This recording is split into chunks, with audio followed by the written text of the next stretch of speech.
पहुँचे और वाइट ने वहाँ एक कर्मचारी से पूछा कि ये कौन सी जगह है, ये हम कहाँ आ गए। तब उसने उनको उत्तर दिया कि ये पुराना गलगत्ता पहाड़ की साइट है।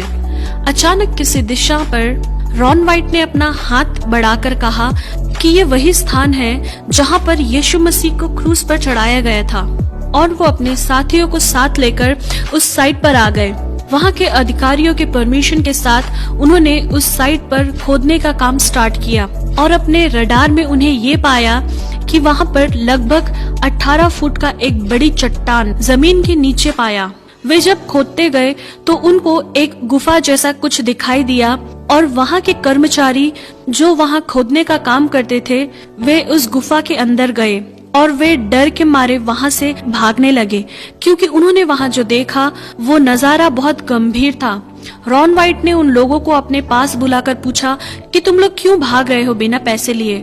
तब वो इब्री कर्मचारियों ने कहा कि हमने वहाँ वाचा का संदूक को देखा है। तब रॉन वाइट उस गुफा के अंदर प्रवेश किया और जब उन्होंने आंख उठाकर देखा तब उन्हें एक अद्भुत दृश्य दिखाई दिया और उस दृश्य को देखने के बाद वे तुरंत नीचे गिर गए। रॉन वाइट के बेटे ने बड़ी ही मुश्किल से उन्हें बाहर निकाला। अगली बार रॉन वाइट बड़ी तैयारी के साथ उस गुफा में प्रवेश किया तो उन्होंने उस गुफा के अंदर वाचा का संदूक देखा, जिसके द्वारा मूसा के समय परमेश्वर इजरायलियों के बीच में अपनी उपस्थिति को प्रकट करते थे। फिर रॉन वाइट ने अपनी अनुभव शेयर करते समय बताया कि उन्होंने जब वो संदूक करीब जाकर देखा तो 4 स्वर्गदूत उस संदूक के चारों ओर खड़े देखा और उसमें से एक स्वर्गदूत रॉन वाइट से बातें करने लगे।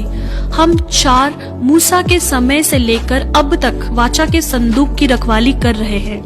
फिर रॉन वाइट ने ये देखा कि उस वाचा के संदूक के ऊपर डामर जैसा कुछ दिखाई दिया और रॉन वाइट ने उस डामर जैसी चीज को वहाँ से निकालकर रिसर्च सेंटर में ले गए। तो रिसर्च के द्वारा ये पता चला कि वो इंसान का खून है जो कई अरसा पुराना होने के कारण सूख चुका है। इस वजह से रिसर्च सेंटर वालों ने कहा हम इसके बारे में ज्यादा जानकारी नहीं दे पाएंगे क्योंकि उस खून का सारा सेल डेड हो गया होगा।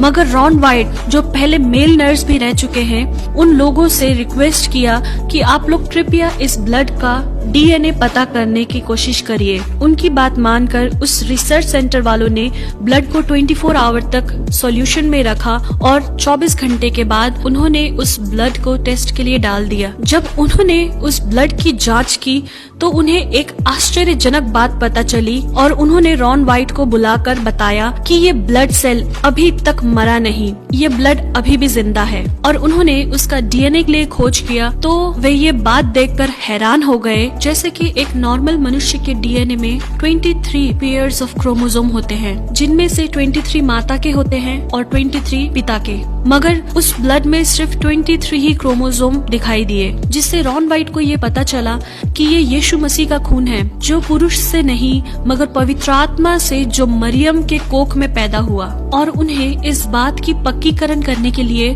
उस वाचा के संदूक के पास फिर से गए और वो जांचने लगे कि वो खून कैसे उस वाचा के संदूक के ऊपर आया। उसी खोजबीन के दौरान उन्हें ये देखने को मिला कि जहाँ वाचा का संदूक रखा गया था उसी स्थान के ऊपर गुफा में एक दरार दिखाई दिया। उस दरार में भी वैसा ही सूखा ब्लड उन्हें देखने को मिला और मालूम हुआ कि वो ब्लड ऊपर से ही बहता आया है। इसके द्वारा उन्हें ये पता चला कि इसके ऊपर वो स्थान है जहाँ पर यीशु मसीह को क्रूस पर चढ़ाया था और यीशु मसीह की मृत्यु के समय बाइबल में लिखी हुई उन बातों को रॉन वाइट ने याद किया कि धरती डोल गई और चट्टानें तड़क गई। ऐसा वचन मत्ती 27 के 41 में लिखा है। ये वो दरार था जो यीशु के समय में हुआ था, जिसके द्वारा यीशु का लहू बहते हुए उस वाचा के संदूक के ऊपर गिर गया। और उनके हिस्टोरिकल स्टडीज के दौरान उन्हें मकाबिस के किताब से ये लिखा मिला कि यिर्मयाह नबी ने परमेश्वर का संदूक एक गुफा के अंदर छुपाया था। इस किताब को पढ़ने के बाद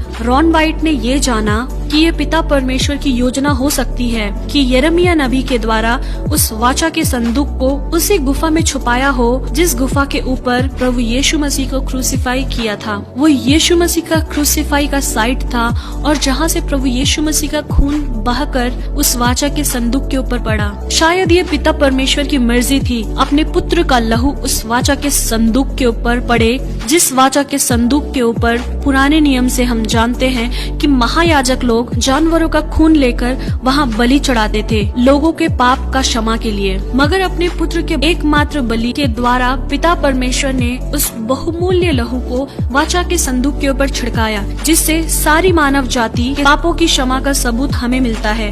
प्रियो, ये बात रॉन वाइट सारे मसीहों को बता नहीं पाए, उनका देहांत हो गया। मगर रॉन वाइट ने जो बाइबल की खोज किया है वो सब हम उनकी वेबसाइट में देख सकते हैं। शायद हमें इसका पक्का सबूत ना भी मिले, मगर मैं एक बात जरूर विश्वास करती हूँ और आप लोगों को ये बताना चाहती हूँ कि हमारे प्रभु यीशु मसीह का लहू आज भी जीवित है, क्योंकि इब्रानियों की पत्री में लिखा है, नई वाचा के मध्यस्थ यीशु और छिड़काव के उस लहू के पास आए हो जो हाबिल के लहू से भी उत्तम बातें करता है। हाँ मेरे प्रियो, हमारे प्रभु यीशु मसीह का लहू हाबिल के लहू से भी उत्तम बातें करने वाला है, जो आज भी जिंदा है। और उसी लहू आपको और आपके घर वाले को इस महामारी के बीच में रक्षा